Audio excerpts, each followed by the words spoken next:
If you attended public education in the United States of America, it's very likely that you have read the book Of Mice and Men by John Steinbeck. For some reason, this book is mandatory reading in most American schools, and today we're going to be talking about why I think that's the case. And while we do that, we're going to be building ourselves a lumberyard. And once we're done with the lumberyard, I think I'm going to build a water tower over yonder. Over in them thar hills. Not really, it's going to be in town.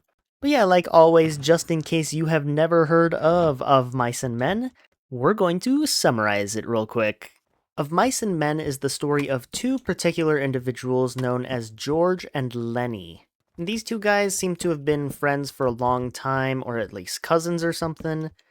And while George is more of like I guess you could say like a normal average person, Lenny seems to have some sort of like a mental problem, I guess. And that'll become more apparent as the story progresses. But basically, the story starts with George and Lenny walking through I think it's called the Salinas Valley, which is in California. And this is in the 1930s, so it's in the midst of the Depression, the Great Depression. And they're walking their way over to, I think, like a farm where they have some work. So they're walking, and then George is like, Lenny, you gotta get rid of that mouse. And he's like, what mouse? He basically makes Lenny throw away this mouse that he's been petting, and it's this mouse that he found, and he just really like stroking the mouse because it's nice and soft. But the mouse is dead, and this kind of upsets Lenny because he was like, I wasn't hurting nobody holding the mouse.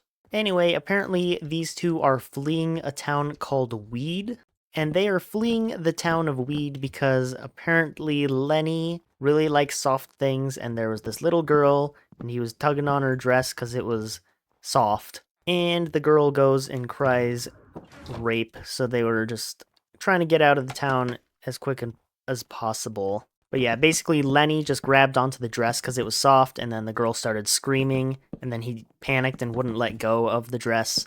So they were like, yeah, we gotta get out of town before they hang us.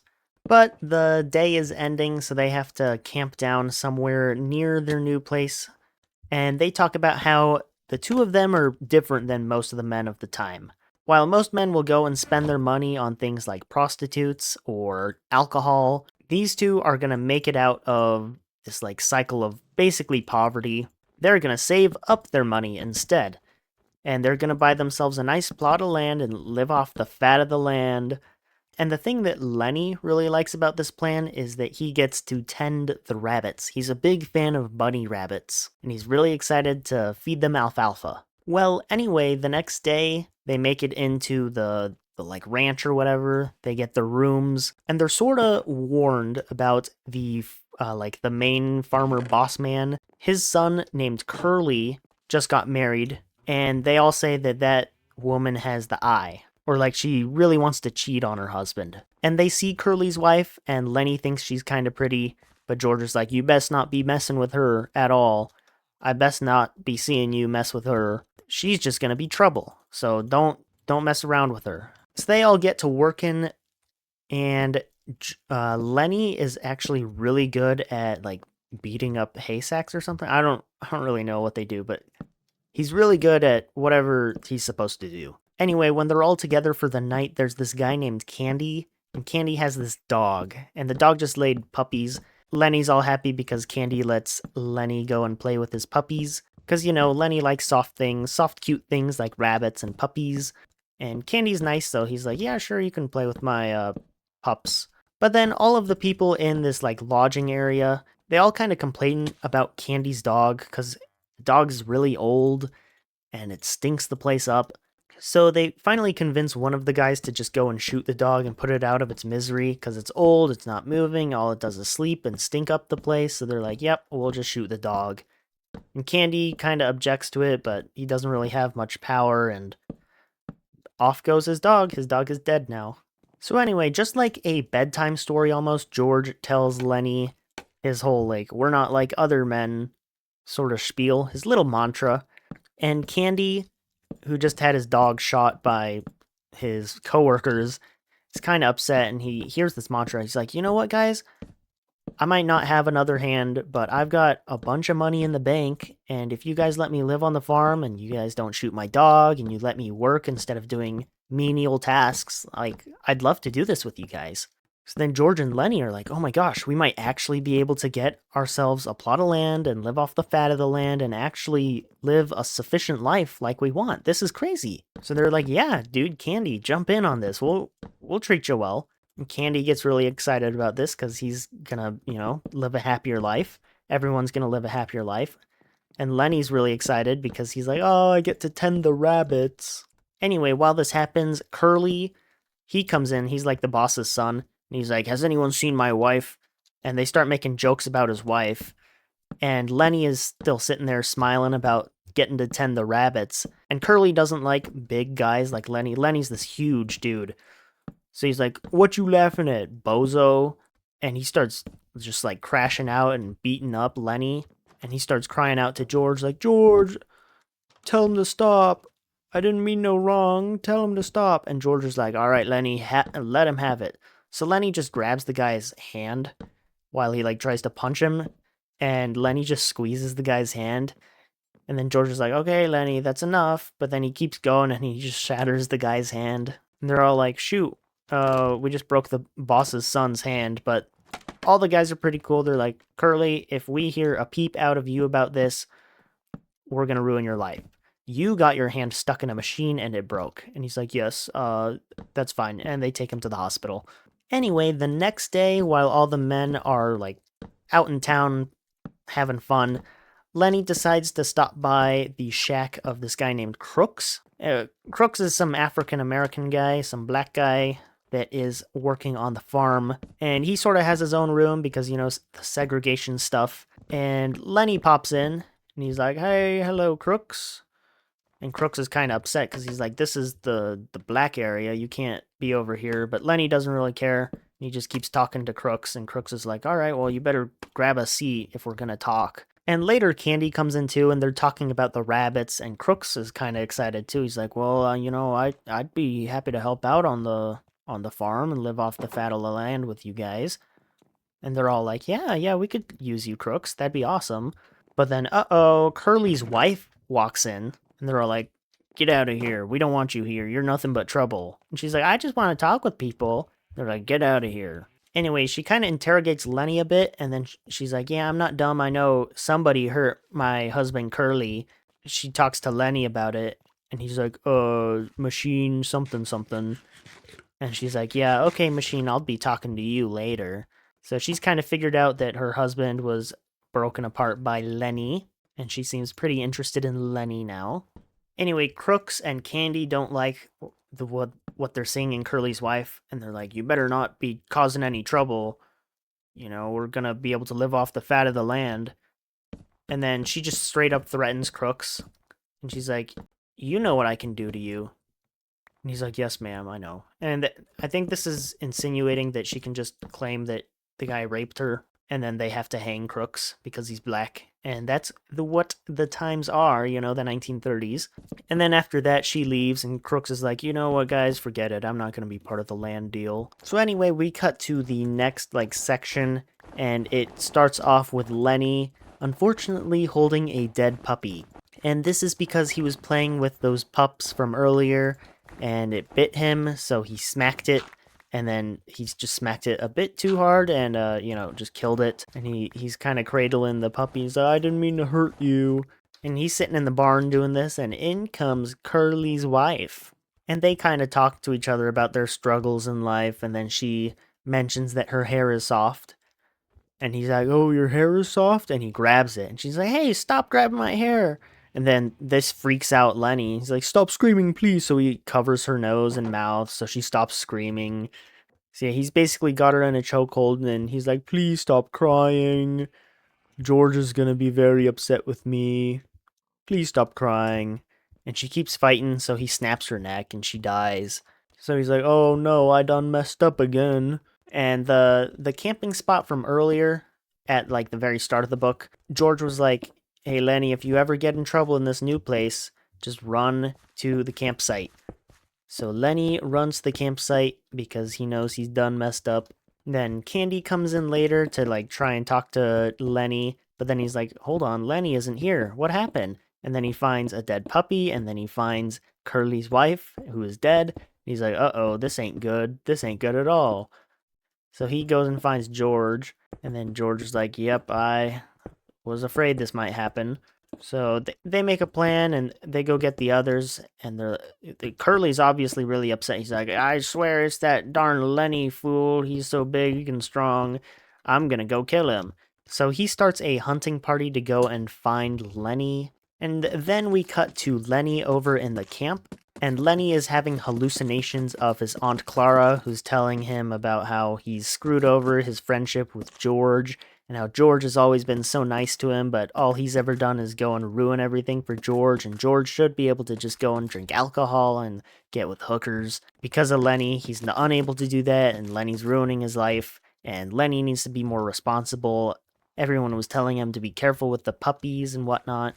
And then Lenny has a hallucination of a rabbit, which I think is the funniest thing in the world. And the rabbit starts talking to him, and the rabbit's like, "You never could have taken care of me. You're an idiot. You're a fool for thinking you could take care of me." Which is such a anyway. You'd never be capable of taking care of me. But then George comes and finds him, and Lenny's like, "Oh, I messed up, George. I'm so sorry." And he's like, "It's okay. I'm not upset. You know, hush, hush. Everything's gonna be fine." And Lenny's like, "Oh, George, you're not gonna let me tend the rabbits anymore, are you?" And he's like, "No, no, you can tend the rabbits." And then Lenny's like, "Please tell me the story again." And so George tells Lenny to look across the way and out into the river, and he starts the story. We're not like others. We're built different. We're going to, save up all our money. We're going to live on the fat of the land. It's going to be great. And I forgot to mention before they went on this hunting party, all the people had thought that Lenny had stolen a gun, but actually it was George, and George pulls out this gun, and he starts telling Lenny more about the story and points over out at the river, so Lenny gets excited. And as Lenny's looking across the river, George is like, "You're gonna be able to tend the rabbits?" He's like, "Yo, I'm gonna feed the rabbits alfalfa."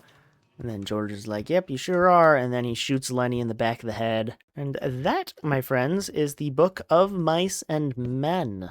And nearly every American student has to read it. If you haven't read it, you definitely know someone that has. So now I'm going to give you 4 reasons why I think this book is taught. My first idea is that this is a story about friendship, and that's something that a lot of high schoolers, are dealing with. That's when I read it, as high school. But it gives you the like question of loyalty versus responsibility. Or I guess more easily, what do you do when your friends with good intentions do something bad? And in this case, George kind of went with the law, and he's like, Lenny needs to be killed. I'd rather kill him with my own hand because I'd be nice to him as I kill him. And this is sort of a thing that a lot of high schoolers have to go through. Because, like, in elementary school and whatnot, like, everyone's kind of on the same playing field. Everyone's all nice and fun to each other for the most part. But then, as you get into high school, you encounter the scandalous topic of drugs and alcohol and, just, like, bad people in general. And so the story sort of makes kids, like, ask the questions to themselves, like, hey, would I have killed Lenny? My best friend from elementary school just keeps tugging on a woman's head and snaps her neck, like, do I kill her? Or do I kill him? Do I kill my best friend? Do I abandon my friend who I know is good? Is my friend still good? Can I, like, knowingly say that my friend is a good person when they have killed someone and a puppy and a mouse? And, as you get into adulthood, these are questions that you don't really necessarily have to answer, but similar scenarios may arise where you will, in fact, need to know what you would do. It might not be specifically killing women that have soft hair, but more along the lines of, like, if my friend has drugs, do I, like, turn them in? Does it affect them? And I'm just, like, chill with it. These are questions that you grow up having to learn as you become an adult. And I think although this book isn't about, becoming an adult and that sort of stuff, it does make you think about a lot of the questions that other like coming of age books probably would. And so for that reason, I think a lot of high schools like teaching it is because, it makes you ponder new questions, new perspectives that you might have. And it's pretty blatant about it too. English teachers are trying to teach about like symbolism and whatnot, and it's pretty blatant to find the theme in this book of like friendships that can go sour. Like, what do you do? So I think the book does a good job about asking questions about what to do when it comes to loyalty versus responsibility. And I don't know. I think that's just a good theme that schools want to try and teach. And of course, on that same note of, symbolism and themes and whatnot, this book is really easy for students to like try and come up with ideas of symbolism and whatnot because it's pretty blatant. You know, there's pretty blatant foreshadowing with Lenny killing the puppy, Lenny killing the mouse, and then, Lenny killing the woman. Like it's very clear and obvious foreshadowing that a lot of teachers probably or not admire, but it's like an easy book to try and teach those concepts. And I mean, on the topic of that concept too, we do have another question there of morality and is it good? Is it ethical to euthanize? We have the euthanasia of the dog, and then we have essentially the euthanasia of Lenny. A lot of people would have been fine euthanizing the dog back in the day. I know that was a very common thing, is if, your dog gives birth to like 5 different dogs, you don't have enough food to feed 5 dogs, and you gotta go and drown the dogs in the river. That's just euthanization, and it's, utilitarian, the greatest utility for everyone. How do you maximize that? But then this kind of puts it to its limits. It asks questions about the death penalty. Should Lenny be euthanized, or should he, have a fair trial and go to jury or whatever? Can Lenny be fixed? Can you go and fix Lenny? He's a good, kind individual that just likes fluffy things, fluffy, soft things. Do we really have to euthanize him? That's a question that gets asked. So, there's good moral questions and symbolism with the foreshadowing as well. So teachers probably lap that up like little puppies. Of course, they would not want to be puppies near Lenny. But yeah, I think this book is a very good book in terms of teaching foreshadowing and symbolism, because there's a lot of it in this book. And it's not weird stuff like, oh, the green light in Great Gatsby is... I don't care. It's like actual symbolism. So that's sort of my thought there. And now kind of tying those two ideas together, there's really good like essays and stuff you can write, I guess, on the concept of like emerging through adulthood. And that's through symbolism. And yeah, this is sort of my own analysis that I'm doing, but I think you could make a really good essay on how as you grow up you have to kill the childlike instincts in yourself. And you could say this is the case by explaining how Lenny, sort of the childish character in the book, has to be killed by George, who is the more adult character in the book. And then there's also the idea that both of these characters sort of need each other. Without Lenny, George would be a lot more irresponsible with his money and, going to the hookers and spending his money on alcohol. But instead, they're built different. They're going to save up their money and get the plot of the land. But now that he's killed Lenny, like, is George still going to be doing those things? I don't think so. As you grow as an adult, you need both your childlike and adult-like instincts to, thrive. If you go full into adulthood, it's not going to be good. But if you stay as a child, you're going to get rape charges. or kill women, one of the two. But yeah, I think the lumberyard is pretty much complete. I think just having logs around here like this is a good use of this open space, because I really didn't want to put anything here, and it was kind of awkward leaving it empty. So, that's good enough for me. And it sort of, ties it in with the lumber shop right here. And hopefully one day we'll have a villager that walks up to this stone cutter right here, and there'll be a mason, which is exactly what this shop is built for. Don't know why there's no lumberjack villager. We can't have a woodcutter that acts like a stone cutter, but for wood. No. Not allowed. Not allowed. Anyway, for this last topic, we're going to go ahead and build a water tower in time-lapse fashion, of course, because I only have 1 point left to talk about in the book, and that is how this book is historically important. And that's generally for two main reasons. The more obvious one here is the Great Depression. If you're trying to teach about the Great Depression, Of Mice and Men is talking about ordinary people during the Great Depression. Probably a important perspective if you're teaching that time period. And John Steinbeck is one of the legends of American literature.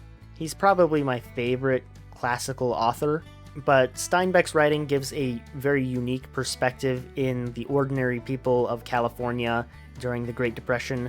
And so teachers probably love that too because you can, tie it into historical stuff.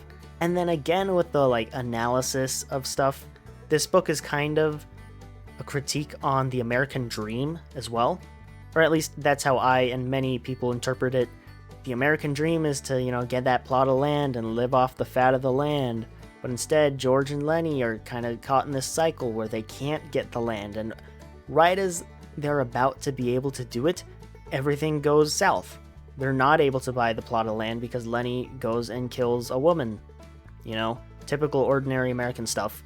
But, that's more symbolic, again, of how even if you have everything going for you and you're about to make it, something can just come out and tank all of your progress and all your hopes.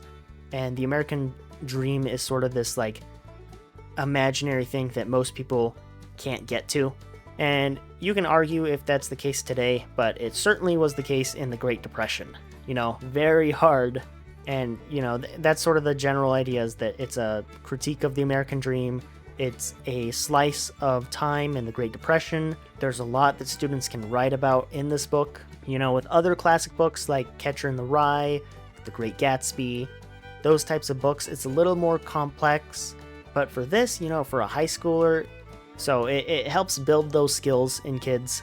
And I honestly can't think of a better book to do that. There's so much to talk about in this book, and it's nice and short. I think my copy was 86 pages. I remember reading this in high school and thinking it was 400 pages because it was an absolute drag. But when you read it for fun, not bad. And what else isn't bad? This water tower.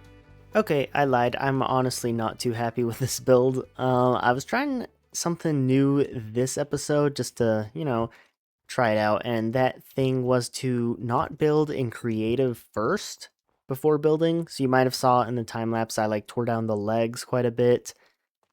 And I honestly wish I designed this in creative first. Yeah, I don't know. I feel like the shape is really wonky.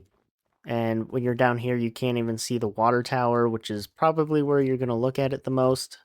Although I haven't looked at this from over here. This timber area was also just built freehand in survival. That's why it's not very good, I don't think. Yeah, the water tower's not even in view here. And then once it comes into view, it's it blends too much in with the background. I think I chose the wrong wood for that, but we learn from our mistakes here on the King of Candles YouTube official channel page. But yeah, that's gonna do it for my talk on Of Mice and Men. Thank you all for watching or listening. But yeah, we've got the water tower, we got the lumberjack area. We're slowly closing in on the town, and then we get to move on to the next project. But I think that's in 8 episodes, according to my plan. 8 or 9 episodes. So, next episode, we're going to be talking about a cool history book I found called A Bite-Sized History of France.